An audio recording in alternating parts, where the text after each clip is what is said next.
টাইগারের যেহেতু বাইরের খাবার মোটামুটি স্টার্ট হয়ে গেছে, তাই তোমাদের সাথে আজকে শেয়ার করব ওকে ব্রেকফাস্টের পরে আর লাঞ্চে আমি কী ধরনের খাবার দিয়ে থাকি।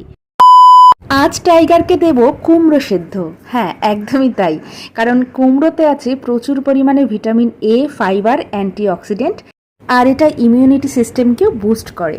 তো আজকে এই পামকিন সেদ্ধ তো আলাদা করে কিছু বলার নেই, তো কুমড়োটাকে জাস্ট ছোটো ছোটো টুকরো করে কেটে বয়েল করে নিলাম। এরপর আর কিছুই না, ব্যাস হয়ে গেল। মিক্সিং জারে দিয়ে একটা পিউরি তৈরি করতে হবে। মনে রাখতে হবে নো সল্ট, নো সুগার। অ্যাঞ্চি আমি ওকে যেটা দেবো সেটা হচ্ছে লাউ, ডাল আর চালের একটা পিউরি।